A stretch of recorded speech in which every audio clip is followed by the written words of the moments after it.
Hi. ഇന്ന് ഞാൻ വന്നിരിക്കുന്നത് 2 പുസ്തകങ്ങളെപ്പറ്റി പറയാനാണ്. നിത്യലക്ഷ്മി എൽ രചിച്ച ചെതുമ്പലുകളും അവളെൻ്റെ രേണുകയും.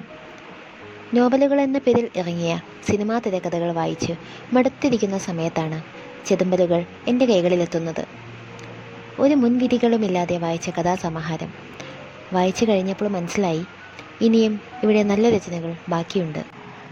ചെതുമ്പലുകളില്ലാത്ത ഞാൻ, ചുമരുകൾ, മോചനം, സാക്ഷ്യം, പരപ്പ്, തിരയും കരയും, കീഴടക്കൽ, ഇച്ചേയി, 2 കാക്കകൾ എന്നിങ്ങനെ 9 കഥകളാണിതിൽ. കഥകൾ ഓരോന്നും ഓരോ ജീവിതങ്ങളാണ്. സ്വപ്നങ്ങൾ കാണാൻ കൊതിച്ച, ഒഴുക്കിൽപ്പെട്ടു പോയവരും ഒഴുക്കിനെതിരെ ജീവിച്ചവരുമായ 9 സ്ത്രീ ജീവിതങ്ങൾ. വായനയിൽ ഒരു സ്ത്രീപക്ഷ എഴുത്തുകാരിയാണോ എന്ന് സംശയിച്ചെങ്കിലും നമുക്ക് ചുറ്റും ജീവിക്കുന്ന മനുഷ്യരെ വളരെ മനോഹരമായി വിവരിച്ചതാണ് കാണാൻ കഴിഞ്ഞത്. ഓരോ കഥകൾ തുടങ്ങുന്നതും ആ കഥകൾ ഉൾപ്പെട്ട 4 വരി കവിതകളിലാണ്. അത് വളരെ വ്യത്യസ്തമായി തോന്നി. ജിസയും മേരി പൗലോസും അനീറ്റയും ദീപ്തിയും ഹിമയുമെല്ലാം നാം കണ്ടു മറന്നവരും കണ്ടുകൊണ്ടിരിക്കുന്നതും അല്ലെങ്കിൽ നാം തന്നെയാണെന്നും തോന്നിപ്പോകുന്നു. പല കഥാപാത്രങ്ങളും കണ്ണു നനയിക്കുമെങ്കിലും ജീവിതത്തെ സധൈര്യം നേരിട്ടവരാണെന്ന് എടുത്തു പറയേണ്ടിയിരിക്കുന്നു. നിത്യലക്ഷ്മി എന്ന എഴുത്തുകാരി ചെതുമ്പലുകളിലൂടെ സ്വന്തമായ ഇടം നേടിയെടുത്തെന്ന് ഞാൻ വിശ്വസിക്കുന്നു. അവളെൻ്റെ രേണുക.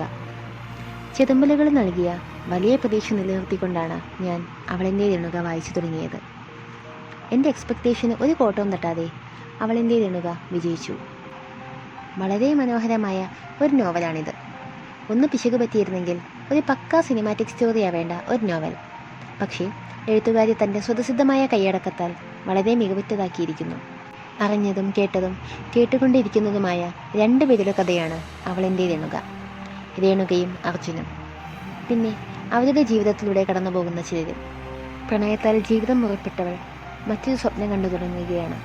എന്നാൽ അതും താഴെ വീണ പളങ്കുപാത്രം പോൽ ചിന്തിച്ചു തുറന്നു.